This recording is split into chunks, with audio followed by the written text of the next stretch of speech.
Welcome to the Architect of Resilience podcast, where we explore the secrets of overcoming life's challenges and unlocking unstoppable strength through deep personal conversations and expert insights.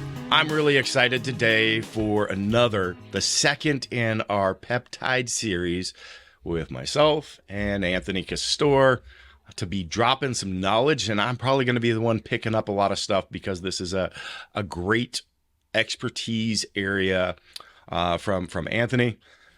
But we have a basic presentation outlined, which you can see.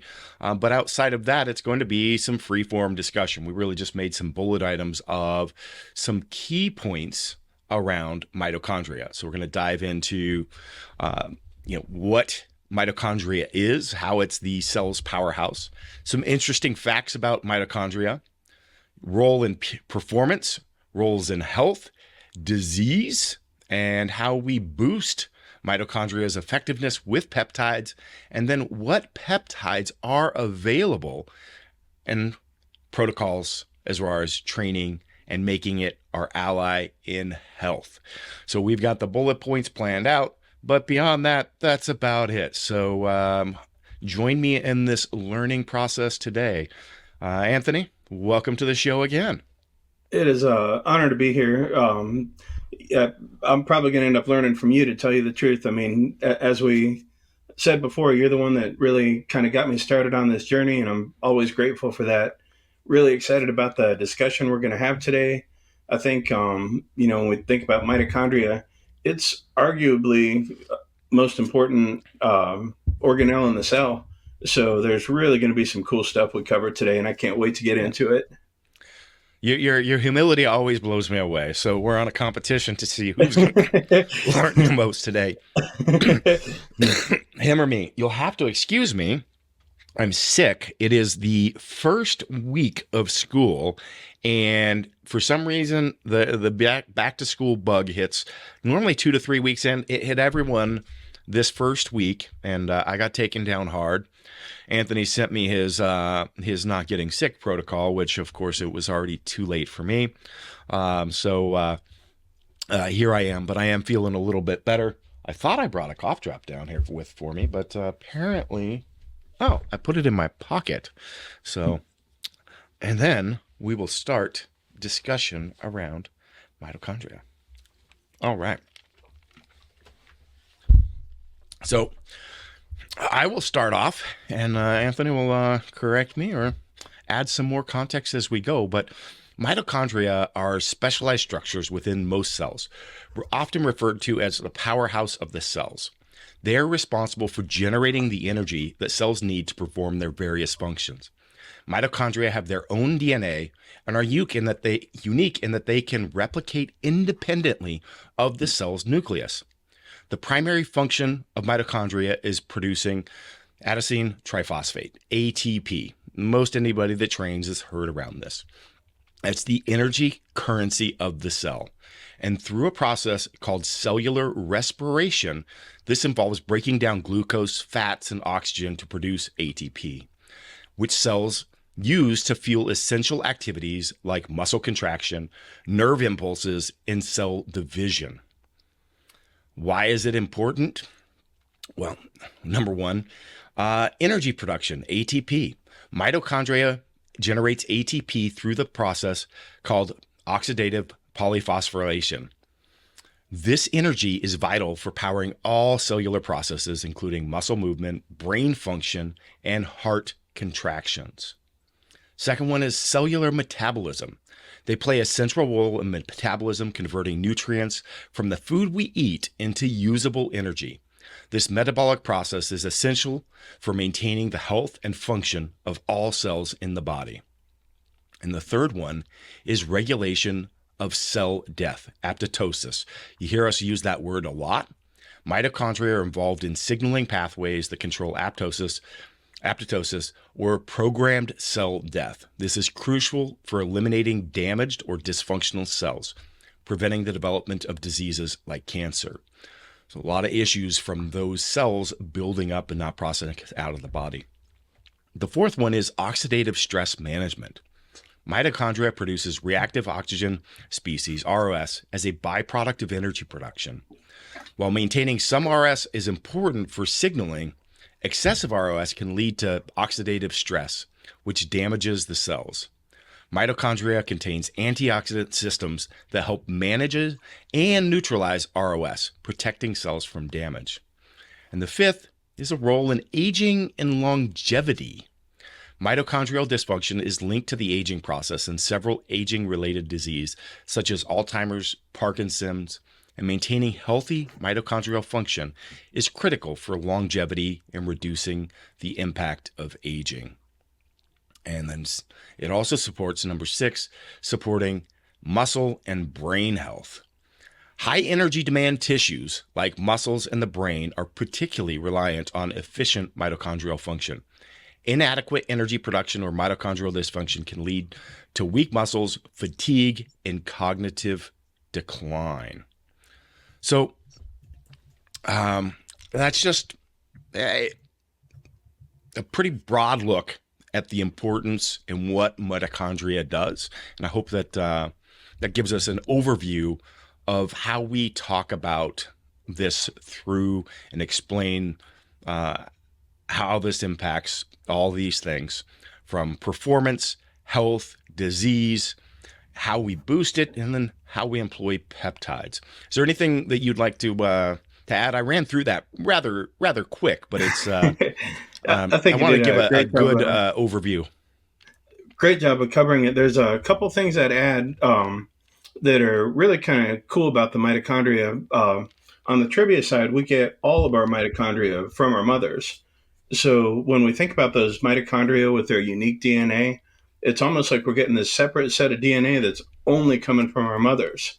And I actually just learned that fact like about a year ago, and I was like blown away. How cool is that?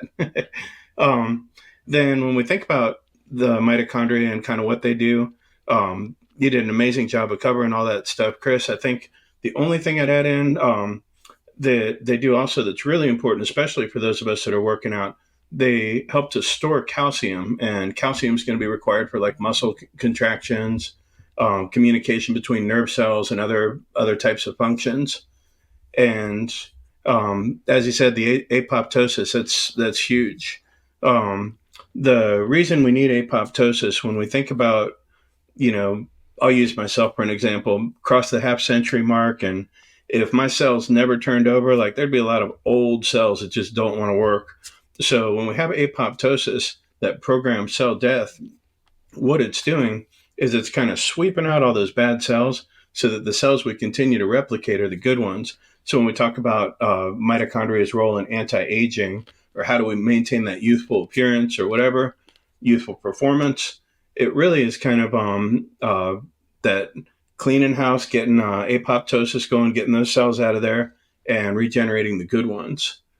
The other kind of unique trivia fact type thing about mitochondria that's kind of cool. Some of you are probably familiar with brown adipose tissue compared to like a white adipose tissue or yellow adipose tissue. Yellow, easiest way to explain it. If I'm out on the beach walking around with my fiance and she's like, tuck your belly in, that's a yellow fat. We don't want that. Or the white fat. The brown fat, there's a process that's called beiging of fat, and it populates the fat with mitochondria, and then they can store and release heat. Thermogenesis, like some of you coming from a lifting background might be familiar with like clenbuterol or some of the beta agonists, and their mechanism of action, one of their mechanisms of action is that conversion of the undesirable fat to the beiging of fat, where it becomes brown fat and then has this dense bed of mitochondria. I think that kind of covers everything about it in terms of easiest way to, when I think about it in my mind, easiest way I think about it is they're almost like this U.S. Treasury.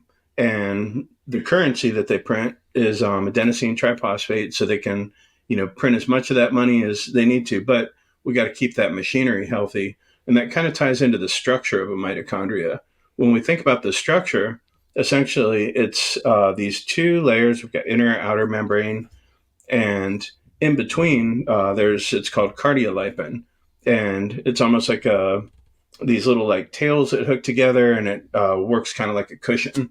And if that starts to get rigid or inflamed or break down, that's when the machinery starts to break down. That's when we don't print money, and that's when things start to go south. So that's kind of a broad overview of mitochondria and its structure and some of that.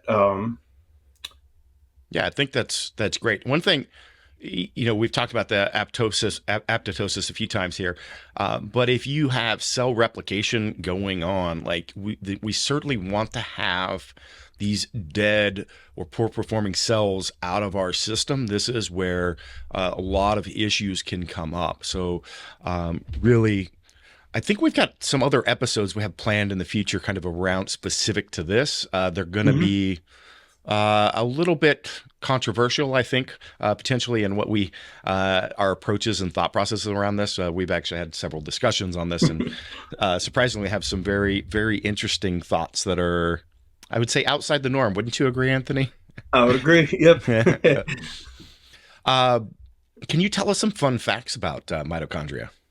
Yeah. So it's really cool when you think about kind of the importance of them and just how much they do. When we think about like everything from our eyes, like the health of our eyes, and of course, I got glasses now, so must not have great mitochondria, or our performance on the field or in the gym or whatever. It all comes down to the production of energy. So when we think about the importance of mitochondria, and kind of some fun facts is when these things are working, when they're making those packets of ATP, everything's running smooth. It's great. But when we stop making energy, it's just like, we're trying to fund a project without the funds to do it. Like, we want to do it, but we just run out of energy. So that's kind of why we got to keep the mitochondria healthy. And it'll make a lot more sense when we talk about some of the peptides and like the different roles they play in everything. Not to go too far off subject, because as Chris said, we're going to cover this in another episode. But when we think about things like disease states and senescent cells that like haven't been swept out, if the mitochondria is not creating that apoptosis, one of the things that's going to happen is it's going to upregulate. It's called CD38, and I'm not going to quiz anybody on that, so don't worry. But when CD38 gets upregulated, it ends up it gives I guess the best way to say it would be, it gives a louder voice to senescent cells and cancer cells, and they start hoarding all the glucose and all the NAD that gives energy to the mitochondria. So this poor mitochondria is getting duped. It's thinking like, oh, this is great. I've got glucose for days. I'll just keep replicating, but it's replicating the wrong cells. So that's where something like an apigenin would come in, and we'll discuss that in another episode. But just to kind of we touched on that in the last episode as well, and that's why I brought up the cell replication again, because we definitely don't want to be in a situation where we're taking all these things that are going to help us, perform better at a cellular level, and we're literally feeding, these cells that we need to be turning over and clearing out of our system. Yeah, exactly. And another kind of cool thing about mitochondria, like, of course, we're going to cover the peptides and get into some nutrition supplements. But one of the adaptations that we see, like when we exercise, if we're doing like high intensity interval training, or even like zone 2, or really all different types of exercise, when we activate that AMPK pathway, it's going to kind of slow down the cell growth. It's going to make the cell get better at using glucose. That's going to give the cell energy, and that energy is going to allow, it's called mitochondrial biogenesis. So it's going to be like making more and more mitochondria. So when we think about mitochondria and their ability to make energy and their value, one of the things we want to kind of think about is like, just like if we had an army, and if we've got 10 soldiers, no matter how good they are, it's 10 soldiers. But if we've got 10,000 soldiers, even if they're not perfect, it's still going to be pretty good. And if we've got 10,000 perfect soldiers, I mean, world is ours. And that's when we talk about mitochondrial biogenesis and creating new mitochondria, maintaining mitochondrial health. That's what we're essentially doing. We're building this massive army of perfect mitochondria that's going to maintain things like eye function, brain function, all that stuff. And yeah, it's really, it's just so amazing to think that like everything that's happening in us depends on energy, and all that energy is coming from the mitochondria. Yeah. Yeah. It's pretty amazing. The next, whoops. Oh, I should have had I had my slides out of sequence. There was my fun facts about mitochondria. So I didn't have our notes up. So great off the cuff discussion there, Anthony. Thank you. So one of the things on the training increasing on mitochondrial biogenesis, this is one of the reasons, like if you look at my rehab protocol and the things that I do with athletes when it relates to that, is also lining this up with things like the MyoRep sequences, BFR, things where we're really pushing ourselves into a fatigue standpoint much earlier. It's also putting a lot of demands on the system, and it's upregulating a lot of the same factors that are happening with peptides, and works very concurrently with these. And this is a great time for us to actually, if you're timing peptides, to do these either in the pre or post, even these mini sessions, which is what I'll have people do, let's say where they can't take much fatigue on the structures, because it's, again, maybe a post-surgery standpoint, where they have a lot of micro training. And by training, it's like, maybe I'm, overstepping. It might be box squats with your body weight. If they're more advanced, then moving to single leg split squats, these type of things where we're just starting to stimulate the blood flow, turnover, you're supplying. So we're basically trying to drive the materials to the cell for the mitochondria to work with at the same time, and, get the lymphatic, the blood flow, all these things going, which are going to be very complementary. And that's one of the reasons I always, at some point in these podcasts, will reference this thing on my shelf, Vasoblitz, that enhances all those factors with or without peptides, right? Because we're trying to work these same pathways, and that's what I typically try to do, whether it's somebody that's using peptides or not. We can do the same thing through stimulating via exercise, which is actually the number one thing that you need to do, right? Number one life hack, what is it?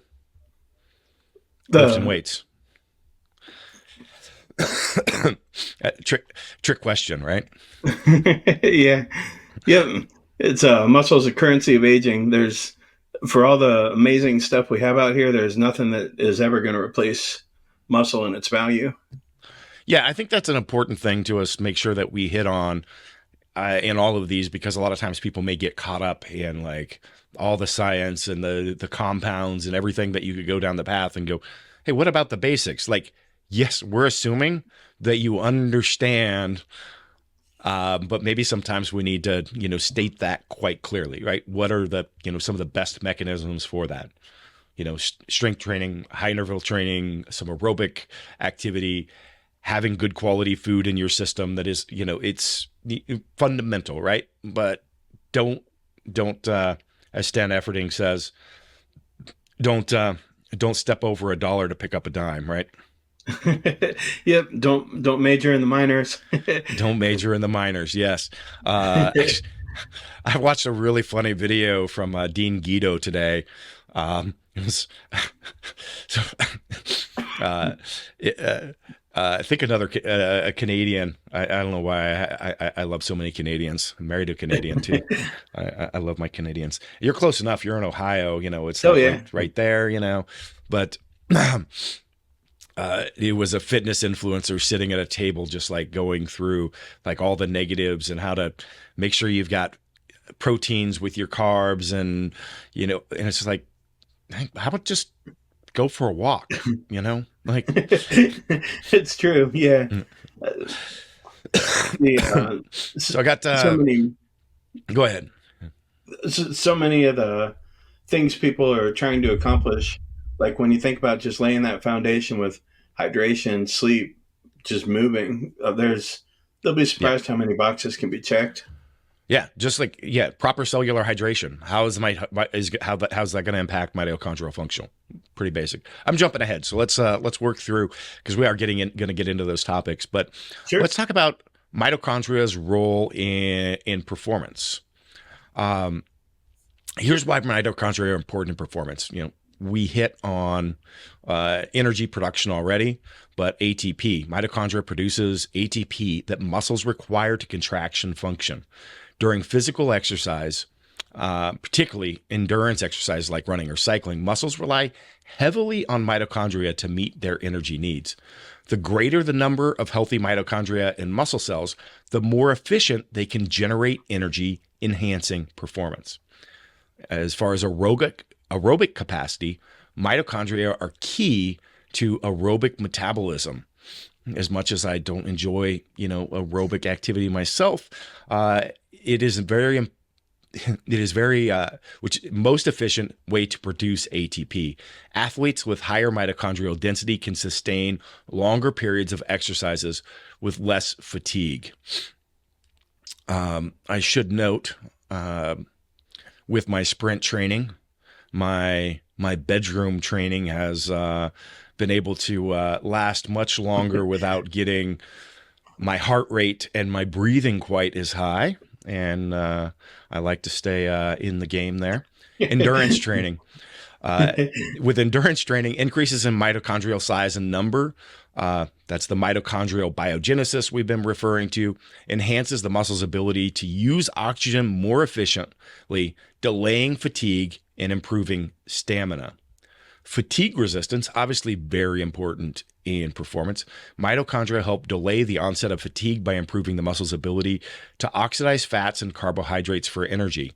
During prolonged exercise, glycogen stores decrease, and mitochondria enable the body to switch to fat as an energy source, preserving glycogen stores and sustaining endurance. Lactate management. Well-functioning mitochondria help clear lactate, a byproduct of anaerobic metabolism that leads to muscle fatigue. And I like to just say acid, honestly, because there's no actual, proof of lactic acid per se, but this allows for better recovery between high-intensity intervals and reduces muscle soreness post-exercise. Muscle and recovery and repair. So mitochondria also plays a role in recovery after intense physical activity.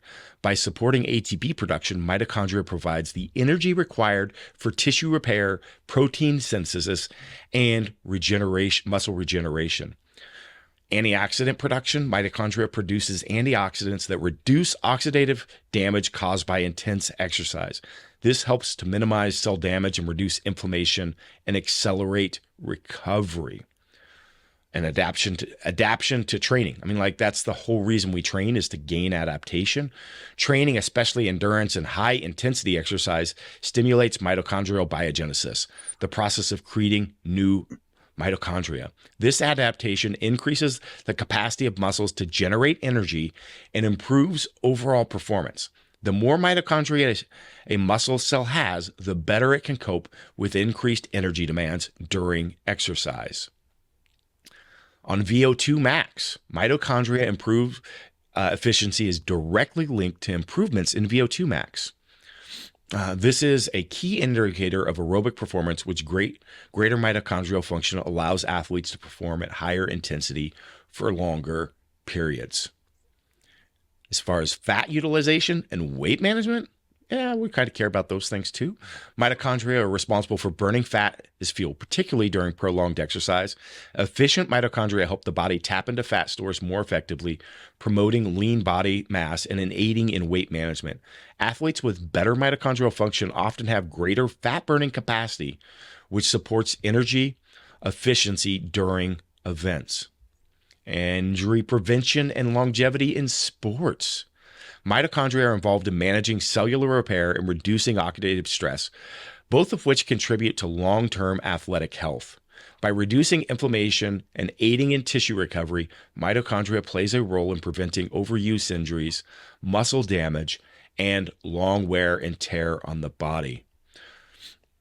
I hope this gives a pretty good overview of that. It's one of the reasons I've actually started putting, I'd say, the sprinting in my program, even though I don't really care for a lot of aerobic training. At the end of the day, I watch my steps and things as well, and it's pretty crazy. I'll hit between 10 to 30,000 steps in a day. So that's a lot of activity that I just stay active with during a day. If I didn't do that, I'd be joining my wife on more of the long walks and things of that nature. Yeah, I think that's a pretty decent overview of all the functions. Did I miss anything with that? No, that's fantastic. I think perfect opportunity to, now that people kind of have this background, and I feel like everybody should kind of have a sense of, just to recap, mitochondria is like where the energy is made, and so important for recovery, health. When it goes bad, we go bad. Now that people kind of understand that, I think it's going to make a lot more sense when we talk about the peptides, what they all do, their different effects in the mitochondria. And then it's going to make sense when we get to, how do we combine these, and how do we build optimal peptide stacks. Yeah. It really just comes down to kind of having that foundational understanding of what a mitochondria is, how it's built, what happens inside of it, and did an amazing job of covering that. Yeah, I tried to lay it into some of the things that relative to like what people may see me doing. Again, if you look at my social media, or my wife's social media particularly, you'll see about a really well-rounded diet with a lot of whole foods. Like those are going to support mitochondrial function, right? With diets rich in antioxidants, omega-3 fatty acids. I'm a big proponent of, carnitine as a supplement that has a big impact on it. But the recent addition, because realizing strength training, even though I do a lot of what I call metabolic resistance training. I keep saying I hate aerobic, but this is where I'll pair, BFR, I'll pair exercises. So literally my equipment is built, this isn't important. Let's step back. This is the foundation behind like a flywheel or the Q-bell, for example, is the ability for you to change the weight in one exercise to the next, so that when you can do mechanical drop sets with never stopping, you can move from one exercise to another exercise continuous. So all of a sudden you can do a giant set of resistance training. So a lot of my resistance training over the last several years, that people are on my social media going, wow, you're aging in reverse. You look so much different, even your face. It's because the level of inflammation is down in my body, right? But my training, I might train for 15 or 20 minutes as one set, rest for 5 to 8 minutes, and then repeat, and then I'm done. And so I've been gaining a lot of that by actually using tools in a different function, and thus also adding the sprinting in to do high intensity interval training, true high intensity interval training. It should be noted that most people do not do actual high intensity interval training when they think that they're doing it. It truly needs to, like, understanding what high intensity is. I don't know if you want to elaborate on that at all, Anthony, but I just, it's rarely that I see, people on an exercise bike doing HIIT and it's not HIIT. Like, it is not at a threshold that would meet the intensity requirements for action. Let's dive into the world of optimizing your overall health. With pushing my physical limits, I encountered significant reductions in my health, and I reached out to Merrick Health as the premier telehealth service. I loved their personalized health coaching from the comfort of my home. They empower you with the choice of self-service diagnostic labs, or what I chose, the guided optimization with expert interpretations of blood work, health coaching, and with medications delivered to my door. Merrick Health is your partner in optimizing your health. Listeners can seize a fantastic 10% discount off their first blood work with code RESILIENCE at merrickhealth.com. That's code RESILIENCE for 10% off. Which will HIIT training. Yeah, I think I agree. I see that often, that people think they're doing HIIT and they're doing, they hear about Tabatas, 20 seconds on, 10 seconds off, but um, better way to think about intervals, or at least how it makes sense in my mind, is I try to think about a work to rest ratio. And that work to rest ratio is going to work a different energy system. So, to give you an example, like in football, average play is 8 seconds, huddle time 30 seconds.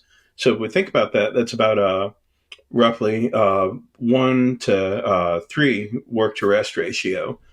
So, if we're trying to duplicate that, then that one, if we really want to see an adaptation, and this kind of goes back to the intervals thing, it's got to be like your eyes are popping out of your head, your heart's about to beat out of your chest for that 8 seconds, and then 30 seconds rest. That's going to prepare you and that energy system better for when you go play, compared to a lot of times, people get on a bike, exercise bike or treadmill, and they'll go pretty hard, but not a significant jump in that heart rate. And then, they rest a little bit. So if you kind of average it out, or you look at where their heart rate is, it's really just kind of like barely above that zone 2, zone, maybe a little bit like zone 3 type of thing, but not really enough to truly be an interval. I think you're exactly right. Yeah. So I'm thinking back, I actually think I missed a couple key points as it relates to their relation to health. So I did talk about weight management, but more of the impact on regulation of the metabolism, immune support, and role in brain health and neuroprotection. I kind of hit on those just a cursory. Should I dive into that deeper, or do you want to hit anything on those? We can either hit those separate, or as we're explaining the peptides, um, there's a lot of that that's going to kind of be covered, and it'll become a little bit more clear because of their mechanism of action, why some would be ones that you choose for your brain or your heart or your Yeah. exercise mimetic effect or that sort Yeah. of thing. Yeah, because like for the immune system, you're going to get the same production of ROS. You're going to activate macrophages, so you're gonna queue up that immune system, which sounds silly me saying this while I'm sick, right? Um, but obviously the reduction in chronic inflammation is going to have an impact across the board, as well as with autoimmune conditions. And I have seen significant improvement over that with myself over the last several years with my autoimmune by implementing these protocols. It's literally changed my life as it relates to it. And the neuroprotective side, we've talked about how brain is a big high demand for mitochondrial, so cognitive function, memory, energy necessary for neurons communicating, performing their functions. Those are all roll into that. So I'll skip diving into it further so we can jump into some of the next things. So let's see. We discussed peak performance. Oh no, never mind. I was getting into the health factors, so I'm getting a little ahead of myself. Yeah, I'll just read what it On says in the the health. slide here. Mitochondrial dysfunction, neurodegenerative disease, cardiovascular diseases, mitochondrial dysfunction.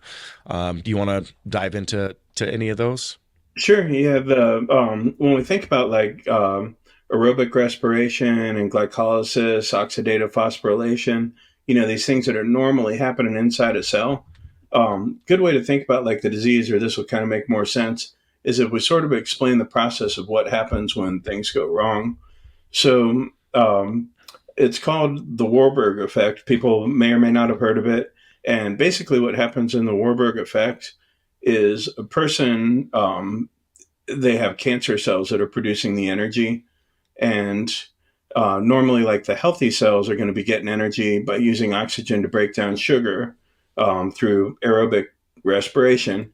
But what happens, like in the Warburg effect, is these cancer cells tend to use a different process. They start to use glycolysis, and even when oxygen's available, they're still using sugar. And what happens essentially, this sugar is feeding feeding the wrong cells. So to make a simple, or this will make it more simple, to make a simple analogy, if you can imagine like a factory, the cell that usually runs on electricity, which would be like the oxygen, because it's efficient and produces a lot of energy. And just to draw a parallel, like going back to the training discussion, like if we're zone 2 or we're walking or we're doing kind of a longer activity, those are oxygen dependent aerobic activities. So, and that's kind of what our cell likes. But a cancer cell, instead of using this electricity or oxygen, is going to decide to use like backup generators, and that's the glycolysis. And with those, because it's less efficient at producing energy, it's not going to make as many of those ATPs that we were talking about earlier. These generators kind of work faster. They help the cancer cells grow and divide, and that kind of things spiral out of control. So to kind of reverse this, like you have to that's one of the reasons that some of the stuff out there says, take the sugar away from people with cancer. They feed off of it. Because if they don't have the sugar coming in, which essentially fuels glycolysis, then theoretically, you're kind of starving the cancer cell. And that's why even like when we think kind of on the brain health thing and something like Huntington's disease, being able to change the cell metabolism back to an oxygen dependent state where it can't burn through glucose so fast. That's why they've begun studying good old DNP for Huntington's disease, because of its ability to essentially make it harder for the cell to make energy. That makes sense. I wasn't aware of that one. I've definitely aware of some of the other applications as it relates to that, but that's makes a lot of sense. Yes, I came across literature a couple weeks ago. I was reading, and of course, DNP comes up, and I recognize that, and I'm like, for Huntington's. And then, when you read about it and you kind of think about what's happening, it starts to make sense. And Actually, no, I did read that last year. Yeah. Yeah. I forgot about that. Yeah, it's crazy. One of the challenges you see with especially when people get brain cancer and these mitochondria are dysfunctional, is a lot of things that could potentially derail this Warburg effect or feeding the cancer cells don't have that ability to cross the blood-brain barrier. Yep. So there's a challenge in terms of one, finding something that's going to be targeted, so not hit too many different tissues, because you might not want to have that effect in all the tissues, and two, that's going to cross the blood-brain barrier. But it's interesting they're looking at that. Yeah.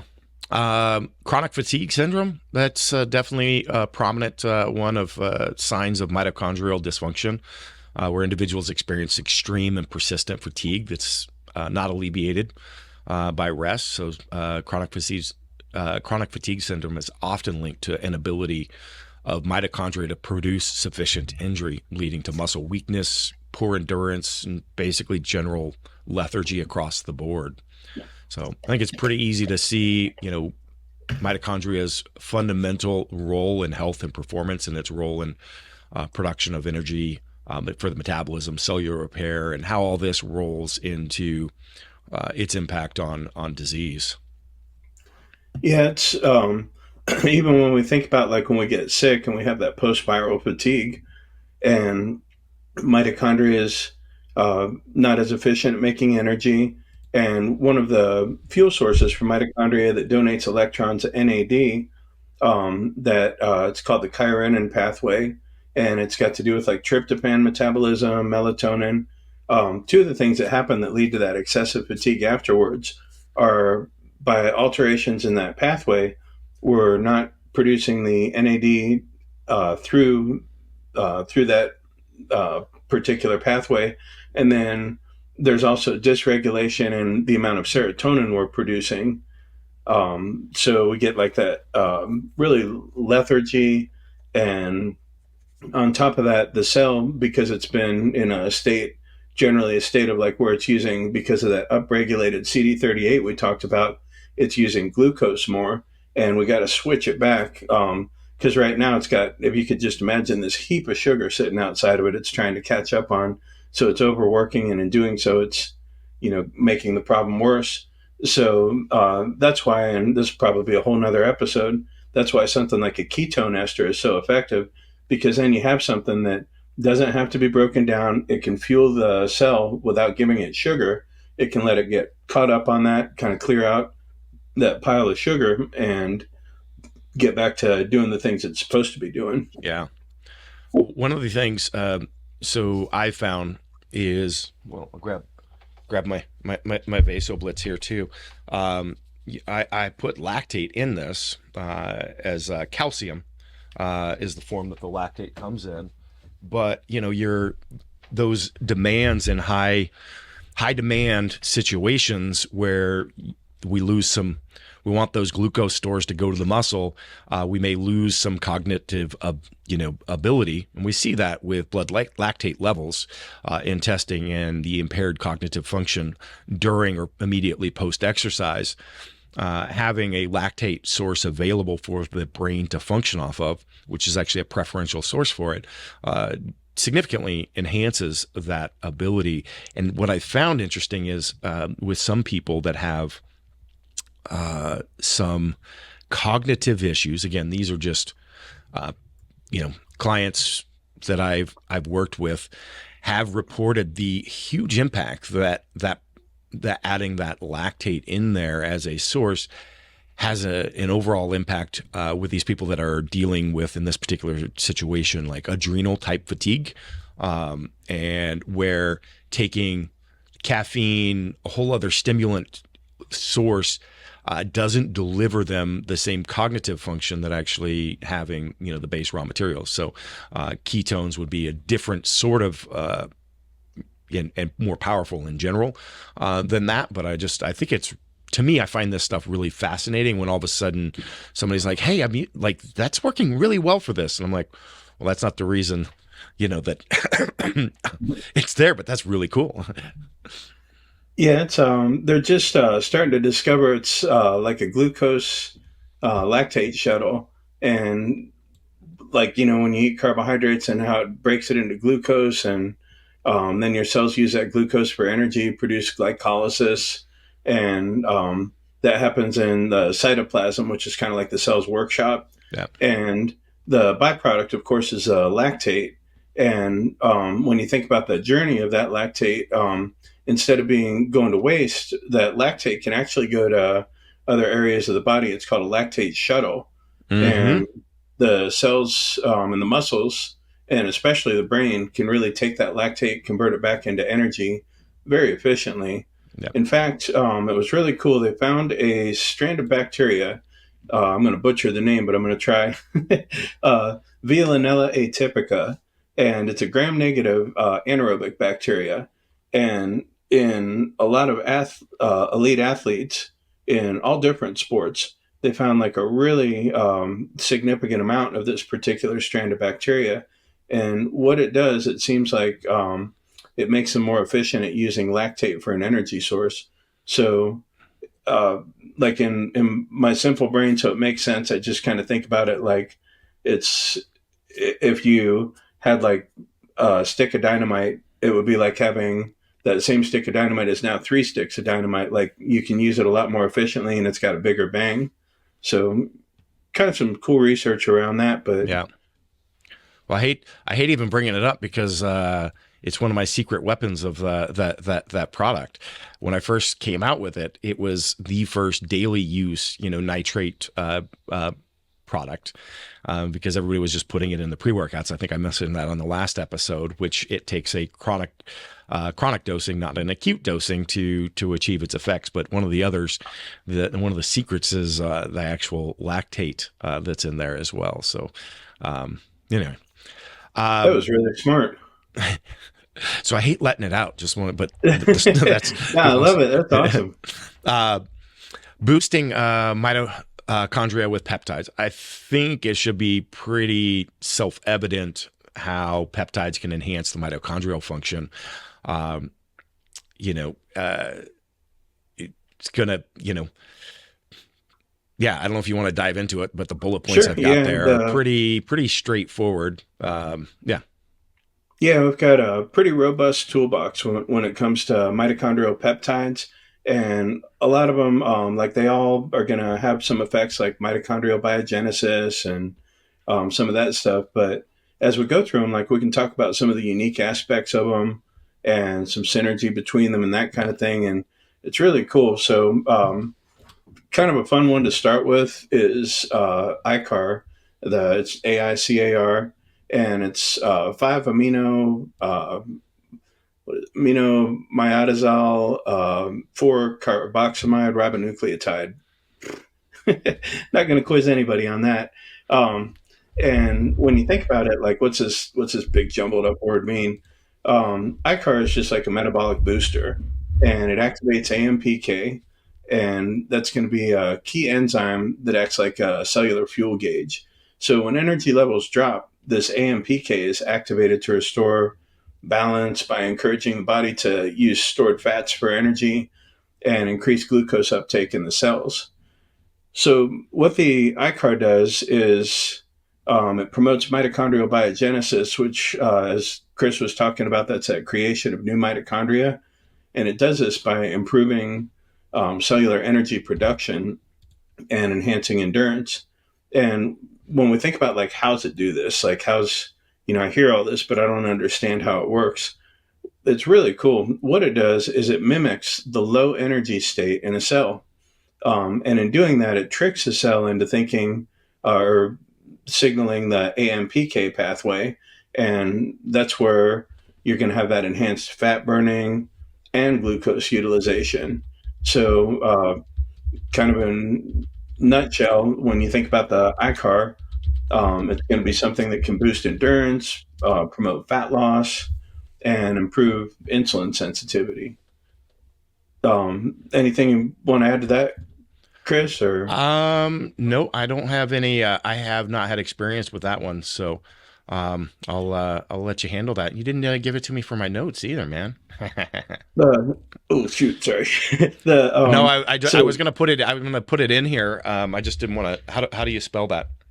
AICAR. Okay, that's my fault. I'm familiar with it, but I have not used that one. So I have used Mots-C with good effects. So increased mitochondrial biogenesis, leading to more mitochondria. It does the same thing that we were talking about, insulin sensitivity. Definitely notice a noted increase in endurance and fat loss.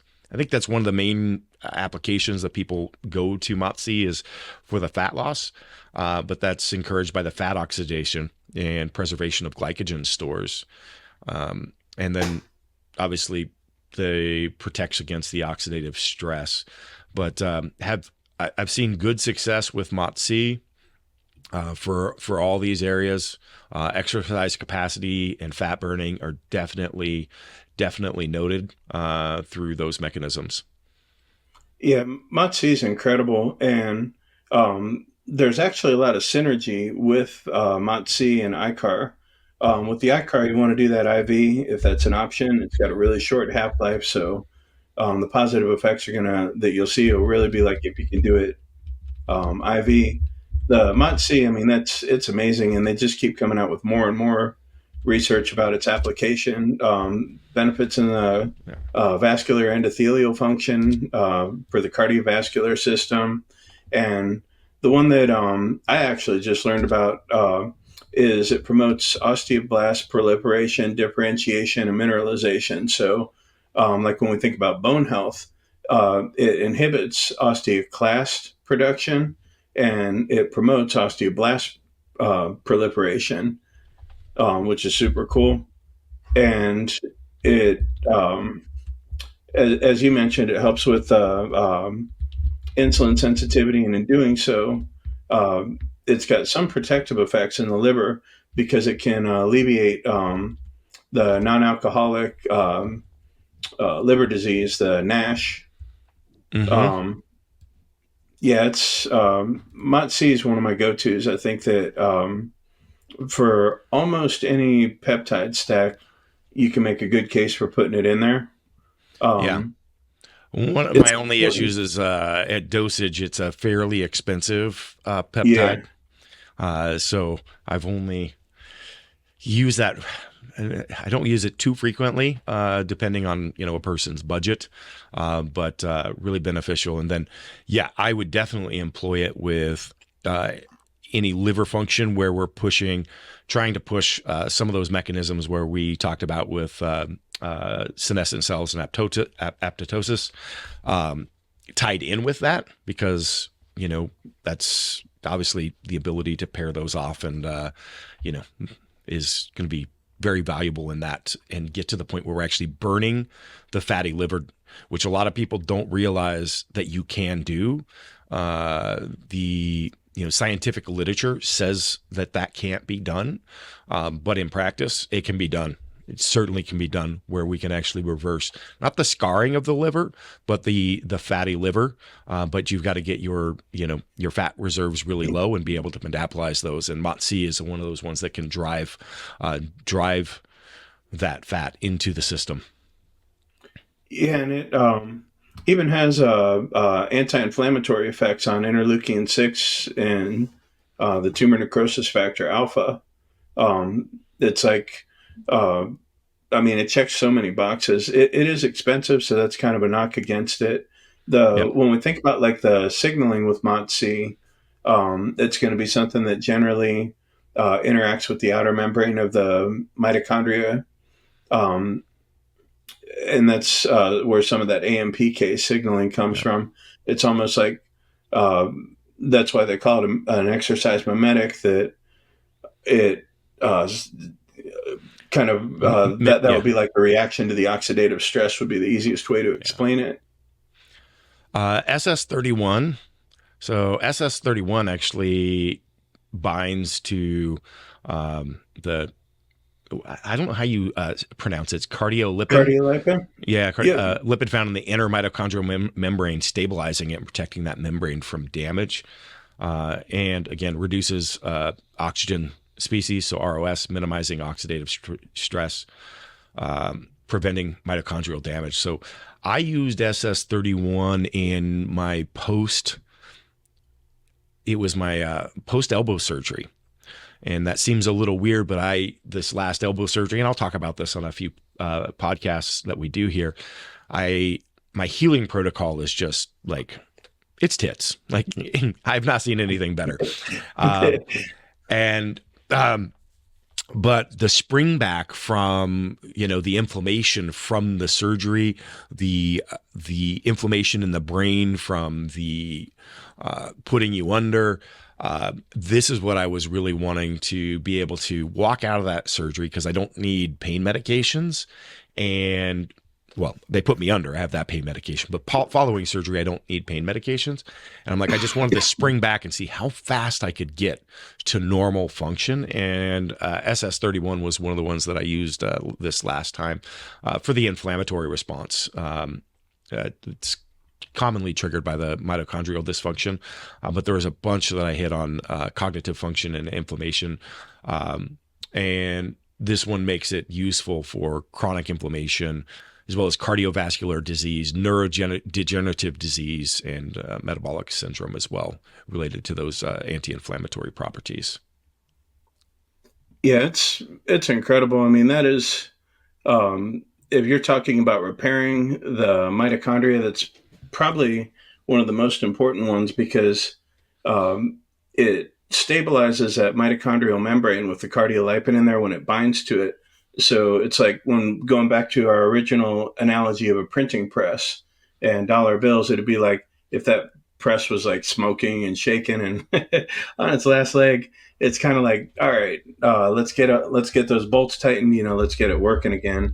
So it's really amazing. It's got tremendous benefit for kidney. It's in stage 3 of human trials for macular degeneration with eyesight. And they're continuing to find more and more uses for it. Again, that's one that can be kind of expensive. So that's probably the problem with a lot of these mitochondrial peptides. Not so much that they're not effective, but just it can cause atrophy of the wallet. That's a good one. Um, I yeah, I saw results in a pretty short period of time with it. So that was one benefit is like it's sometimes there's some fairly expensive ones that are short duration that can be pretty valuable. Where typically if someone's I talk about the Mots-C, somebody's wanting to achieve fat loss, which just simply takes time, right? Yeah. So.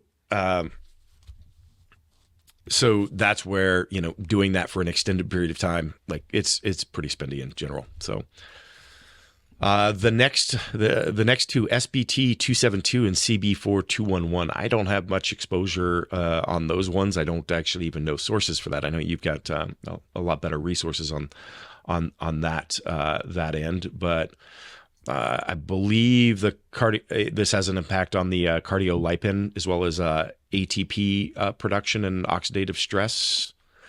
Uh-huh. Yeah, that's exactly right. The SBT 272 is made by Stealth Biotechnologies, the same company that made the SS31.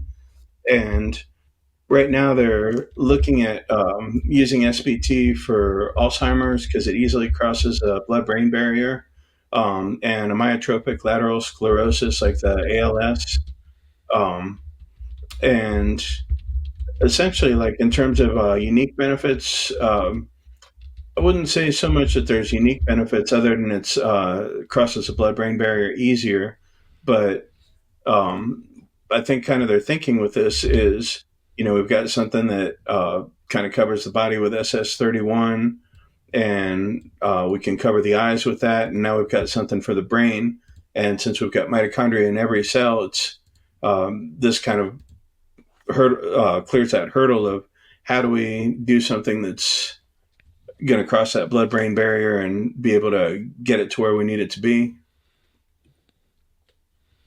Nice. And the CB 4211. Yeah, so that's a pretty cool one. That is Cobar Pharmaceuticals is the company that is doing the research on that one, and that one uh, it's kind of I guess almost like if you think about Mots-C as a branch, it would be or a tree, it would be like a branch of Mots-C, and they made a few modifications to it that allows it to be a little bit more tissue specific. So it's really amazing at fat burning, even more so than Mots-C.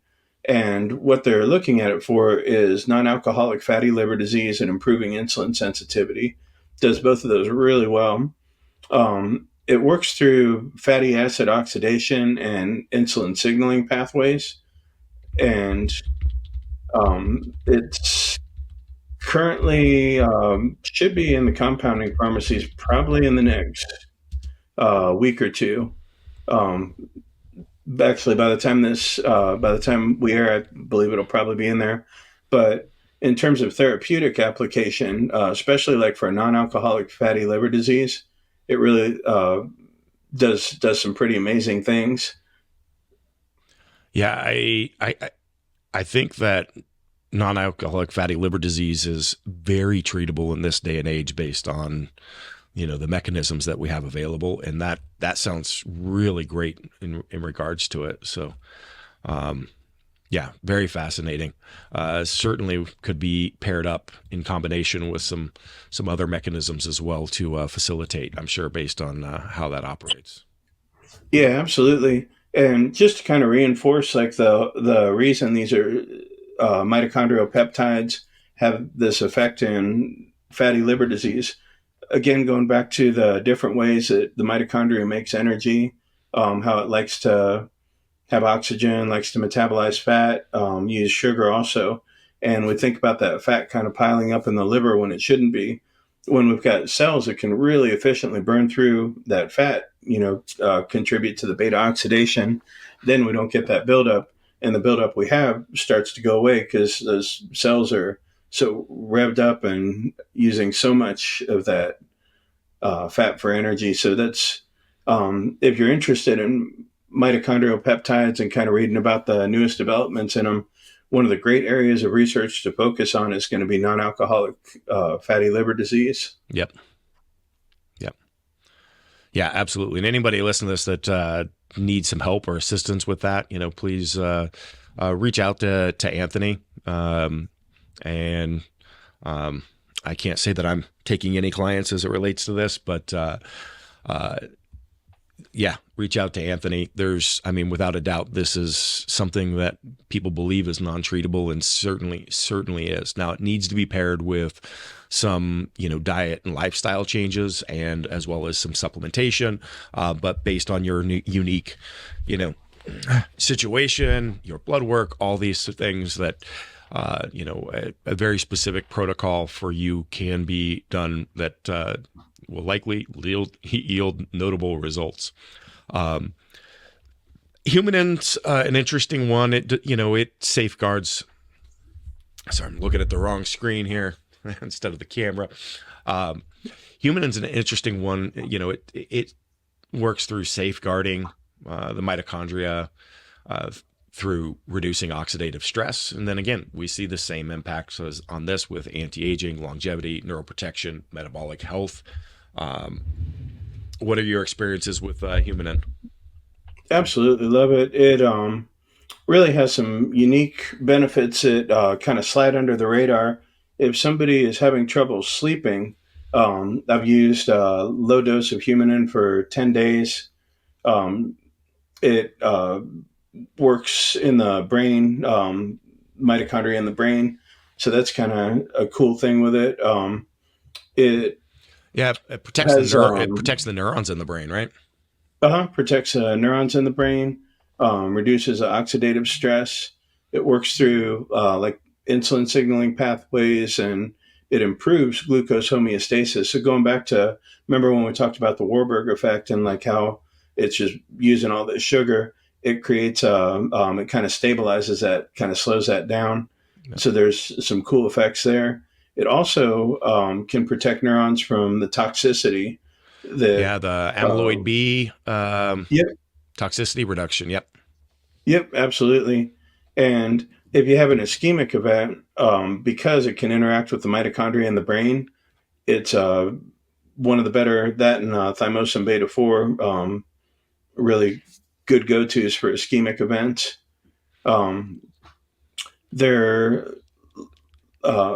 seen some studies of TB4 for ischemic events paired with a few different things. I'm not sure if I've seen that with Humanin, but it very much makes sense that would be really a great combo. Yeah, it's just another, when I think about it, is like, so if I'm thinking about Mots-C, I kind of put that in a performance category. When I think about SS31 and Humanin, I put those in more of a reparative category. Aicar would be more performance. SBT 272 and CB 4211. Those are kind of in the middle with maybe I guess probably a little bit closer to performance, but in the middle, a lot of therapeutic benefit there. Yeah. What about, it has an impact on the telomere length as well with, the cellular lifespan. It's going to keep the telomeres from unraveling. Is that correct? No, it interacts with them. I'm actually, I'll have to look that up. That sounds correct to me. And for listeners that don't know what a telomere is, the way that I think about it, if you look down at your shoes, your shoelaces and the plastic around your shoelace that keeps it from getting frayed and messed up, and the shoelace will be like the DNA, that part around the plastic around it. That's like your telomere. And when those start to wear down and shoelace is exposed, it's the same kind of thing. When your telomeres wear down, your DNA starts getting messy, and then you're making replications of the wrong thing. So protecting the telomeres is absolutely important. And I think with the brain protective effects of Humanin, I could absolutely see that being something it could do. Yeah, for an anti-aging protocol, pairing that with epithalon would be really great. There'd be I would see a synergistic effect from the mitochondrial protection, the neuroprotection, and metabolic regulation of the humanin, and the impact on the cellular health of the telomeres. And then epithalon, which would be, enhance your telomere lengthening. Interesting. Epithalon also impacts sleep. So I wonder how that would pair together. But antioxidant and DNA repair with epithalon. But both of those are going to help improve your circadian rhythm. So I think that you would see some pretty good effects by pairing those for, anti-aging, longevity, potentially neuroprotection, and oxidative stress reduction. So, yeah, that'd be. Yeah, absolutely. I've actually used that combo, and you're 100% right. Great results. And when I think about epithalon and its effects on the circadian clock, what I like to do is, with the different seasons and the different daylight cycles, basically I time my epithalon stacks with circadian the biology around us, our environmental uh, seasons and everything. So essentially, in beginning of winter, beginning of fall, beginning of summer, beginning of spring. All right, guys, we talk a lot about mental resilience on this podcast, but let's talk about another type of resilience. That's movement resilience. We want to move well, recover better, and do it for life. And it starts with your feet. And you can start today with Naboso. Naboso is a sensory technology company founded by a functional podiatrist. And all their products feature a texture to stimulate, strengthen, and awaken your feet. I use their splay toe spacers and Neuroball to release my feet at the end of every day. They also have these textured recovery socks that feel like a mini massage when you walk around. If you're looking for an effective way to bulletproof your feet, head to naboso.com. That's NABOSO.com and use code RESILIENCE for 20% off. Yeah, that makes sense. Yeah. Yeah. How often do you would you run epithalon? Kind of getting off on a tangent, but Yeah, no, there's a couple different thoughts on that. Some people like the like low dose all year, and I'm more of when I'm thinking about how it works, and kind of cycling through peptides. I'm more of a 10-day guy at the beginning of the season because what I'm using it for primarily outside of the protecting the telomeres, because either protocol will accomplish that. I'm looking more at calibrating my circadian biology, and with the change in daylight, the length of daylight, that's when your circadian rhythm's going to kind of be playing catch up and trying to sort that out. So if you, or at least what I've done is 5 days before the season changes and through 5 days after is when I run my epithalon, and really seems to be a smooth transition as far as sleep goes, energy, and I don't feel any of that dysregulation that sometimes comes with like the time change or whatever. nice. I'll have to give that a try. I've only done a lot of it's been probably 4 or 5 years since I've used any, but I used it solid for a couple years just to see the effects. And yeah, I'd love to get my hands on some again. Do you want to dive into the SHLPs and small molecules? I think that's definitely Sure. a good area for you to spend some time on. Yeah, absolutely. So the SHLPs, I just call them the schleps. But SHLP, actually, what it stands for is a small humanin like peptide. And when we think about those, there's like SHLP 1, 2, 3, 4, 5, and 6. And just like the humanin that we talked about already, these are essentially like little fragments of the humanin. So just little sequences within that big humanin molecule or peptide. And each of them, they're kind of in the process of researching some of the different therapeutic applications. So like the Schlep one, particularly good for like oxidative stress, mitochondrial function, like all of them. But it seems to be particularly good at producing cellular energy under like when the cell is kind of survival conditions, and there's been like oxidative damage. Also has some neuroprotective properties that they're looking at for some different Alzheimer's and Parkinson's situations. The SHLEP2 has anti-apoptotic effects, meaning it helps prevent cell death. So remember, the mitochondria, one of the things it does is it regulates the apoptosis. And this essentially looks like it might be, if you think about a car, and you got a gas pedal that's saying apoptosis, and your brake that's saying like, whoa, we don't want to kill the good cells.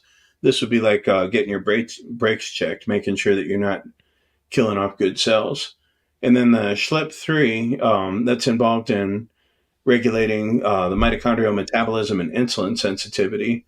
So just kind of thinking outside the box, if you have somebody that is coming to you, GLP-1s are part of their protocol.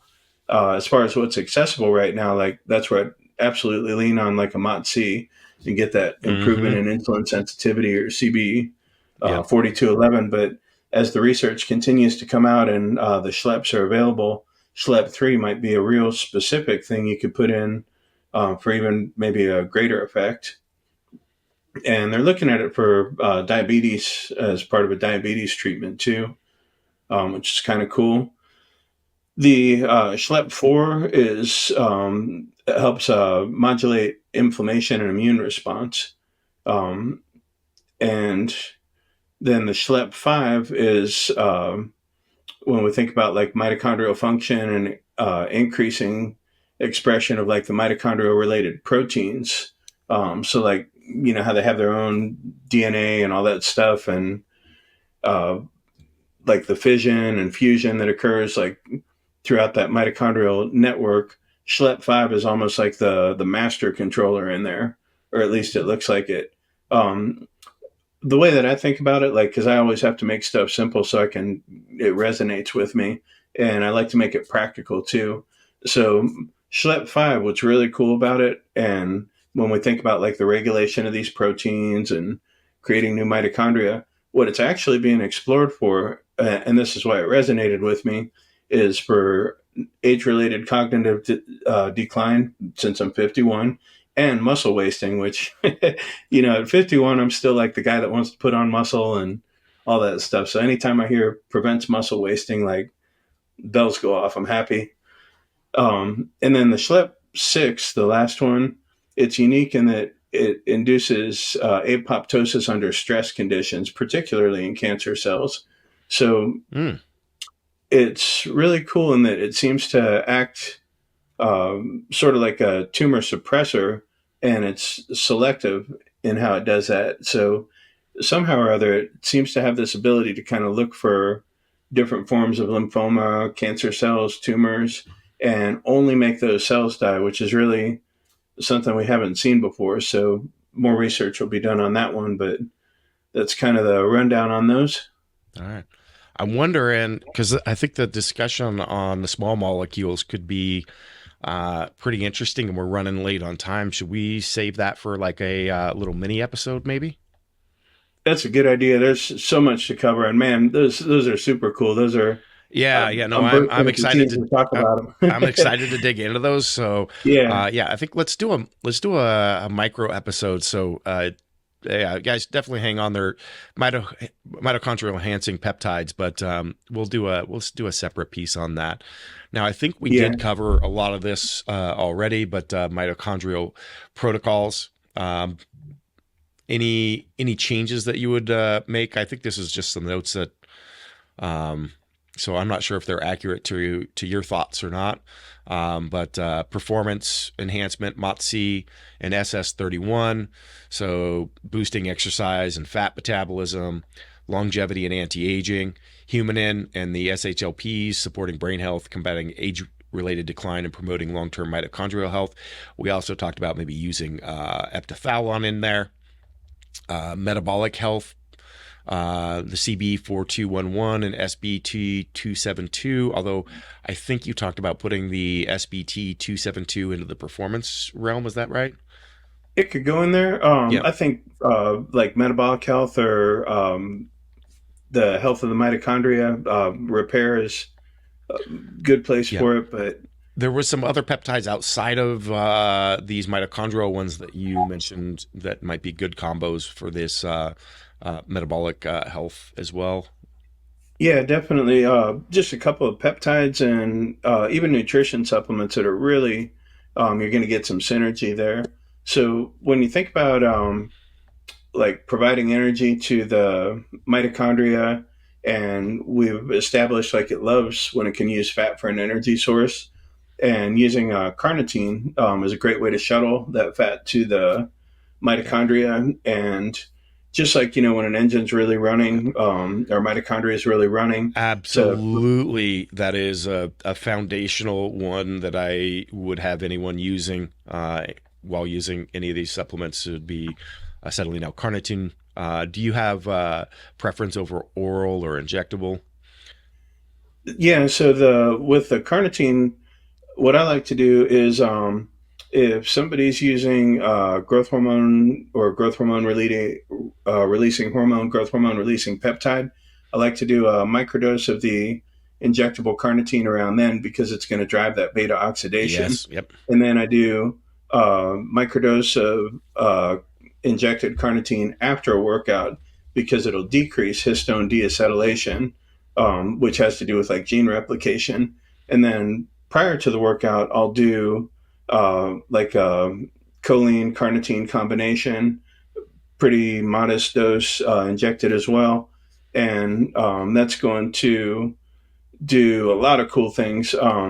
It's going to help mobilize fat for an energy source, and it's going to help stabilize some of the cell membranes in there. And so that's kind of my thoughts on the carnitine stuff.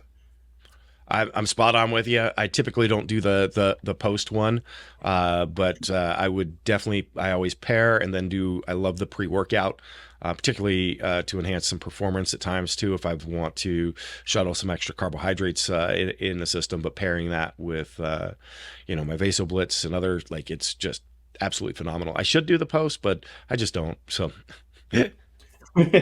Yeah, I think too, like in terms of some other things that really help, is, and I think we touched on this a little bit in the last episode, but like the 1-MNA, if somebody's got inflammation, that's something that'll uh, maximize the NAD plus that we have without really kind of putting it into that super like garden hose turned all the way on where you're feeding the wrong cells. yeah. And then, of course, whenever you do something that's modulating or affecting your NAD, it's a good idea to take that apigenin with it. Alternatively, like if you're looking for more of a performance fat loss, like I love the combination of like Mots-C with AOD 9604, 5-amino 1-MQ, apigenin, and Hmm. then generally like a tesamorelin CJC combination in the evening. That is a money making stack right there. I love that. Yeah. Yeah. Um, if people want to know more about, some general broad range dosage guidelines, and you can visit, there's a link in the video where to our school community. It's a free community. We've got tons of education in there and a lot of breakdowns, written article form. We don't dive necessarily as deep as what we're doing on this podcast. So we're really enjoying doing this together, but it'd be really tough to start getting into, dosage guidelines and stuff like that. And again, anytime that's out there, that's a pretty generic guideline and doesn't necessarily cover if you're combining it with other things. So always feel free to reach out for some individualized guidance as it makes sense. Yeah, really appreciate everybody taking the time to listen to our hour and a half long dives into to peptides and such, and we're gonna keep crushing them out whether you like them or not, because we do. Any last things you'd like to add on this episode, Anthony? I just want to thank you again for having me on here. I love our conversations. And again, I learn every time I'm around you. And we do have such a great community with the school. I can't say enough great things about it. Like, each week I look forward to our phone calls and the content that's posted up in there. We have such a diverse group of people with so many experiences and so much different knowledge to bring. Like, if you've got a growth mindset, whether it's about peptides, training, business, life, I mean, there's some great people to interact with in there. Yeah, no, it's definitely not a peptide group. It's about amplifying your life, like in all ways, physiologically as well as mentally. And so there's tons of, we've got a book club as well, but it's yeah, this is just one of the methods for doing that, and we like doing a deep dive on stuff, and so trying to share the pieces of information that I've gathered, or from the people that I brought into my circle through the years, to really get some deeper level of content on these subjects out there, because the knowledge is there but maybe not available. And so yeah, join, show your support. Absolutely. Have a great week, everybody, and thanks again for joining us. All right, thank you.